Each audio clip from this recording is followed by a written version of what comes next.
গতিকে আমার এটা চিকেন নেকক বাংলাদেশে হামলা দিলে আমি তো দুটা চিকেন নেকক হামলা দিম। সম্প্রতি ভারতের আসাম রাজ্যের মুখ্যমন্ত্রী হিমন্ত বিশ্ব শর্মার এক বিস্ফোরক মন্তব্য বাংলাদেশ ভারত কূটনৈতিক সম্পর্কে নতুন করে উত্তেজনার ইঙ্গিত দিয়েছে। ভারতের কৌশলগতভাবে গুরুত্বপূর্ণ শিলিগুড়ি করিডোর, যা চিকেন স্নেক নামে পরিচিত, সেটি নিয়ে বাংলাদেশকে হুমকি দিয়ে তিনি বলেন, ভারতের একটি চিকেন স্নেক থাকলেও বাংলাদেশের আছে দুটি।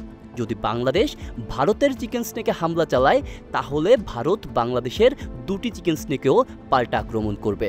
আমার ভারতের এটা চিকেন নেক আছে আৰু বাংলাদেশের দুটা চিকেন নেক আছে। গতিকে আমার এটা চিকেন নেকক বাংলাদেশে হামলা দিলে আমি তো দুটা চিকেন নেকক হামলা দিম। এই মন্তব্য ভারতীয় সংবাদ মাধ্যম ইন্ডিয়া টুডেতে প্রকাশ পায় এবং তা মুহূর্তেই আলোচনার কেন্দ্রবিন্দুতে পরিণত হয়। মুখ্যমন্ত্রী হিমন্ত বিশ্ব শর্মা সরাসরি বলেন, বাংলাদেশ ভারতের শিলিগুড়ি করিডোরকে হুমকি দিতে চাইলে আগে 14 বার পুনর্জন্ম নিতে হবে।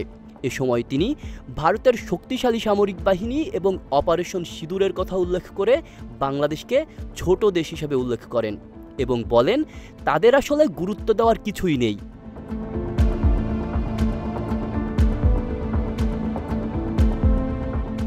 হিমন্ত আরও দাবি করেন, বাংলাদেশের দুটি চিকেন স্নেক রয়েছে, যেগুলোর অবস্থান ভারতের কৌশলগত এলাকা থেকে খুবই কাছে। এর একটি বাংলাদেশের প্রধান ভূখণ্ডকে চট্টগ্রামের সঙ্গে সংযুক্ত করে, অন্যটি রংপুর বিভাগের দক্ষিণাংশে অবস্থিত এবং পশ্চিমবঙ্গ ও মেঘালয়ের মাঝখান দিয়ে বিস্তৃত।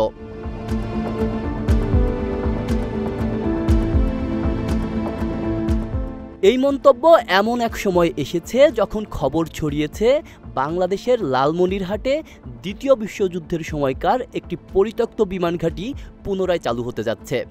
এই স্থানটি ভারতের শিলিগুড়ি করিডোর থেকে মাত্র 100 কিলোমিটার দূরে অবস্থিত। ভারতের নিরাপত্তা সংস্থাগুলো বিষয়টি গভীরভাবে পর্যবেক্ষণ করছে।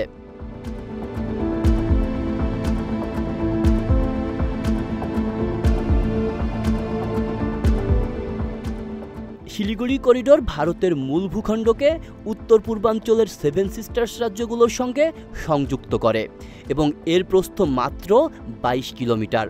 ফলে সামান্য আঘাতও এই অঞ্চলের যোগাযোগ বিচ্ছিন্ন করে দিতে পারে।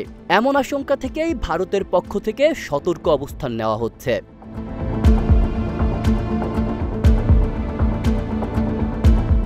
হিমন্তর এই বক্তব্যের পিছনে রাজনৈতিক প্রেক্ষাপটও রয়েছে। কয়েক সপ্তাহ আগে বাংলাদেশের অন্তর্বর্তী সরকারের প্রধান উপদেষ্টা মোহাম্মদ ইউনুস চীন সফরের সময় ভারতের উত্তর পূর্বাঞ্চলকে ভূবেষ্টিত বলে অভিহিত করেন এবং বাংলাদেশকে এই অঞ্চলের সমুদ্র অভিভাবক বলে উল্লেখ করেন।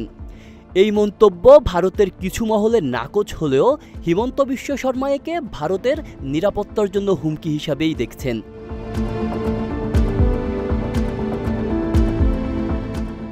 এই পরিস্থিতিতে আসাম সরকারের এমন অবস্থান দুদেশের সম্পর্ককে আরও জটিল করে তুলতে পারে বলে মনে করছেন বিশেষজ্ঞরা। এখন দেখার বিষয় বাংলাদেশ সরকার এই বক্তব্যের প্রতি কী প্রতিক্রিয়া জানায় এবং ভবিষ্যৎ কূটনৈতিক ব্যবস্থাপনায় এটি কতটা প্রভাব ফেলে। আব্দুল্লাহ রফসান জনি, ঢাকা প্রকাশ।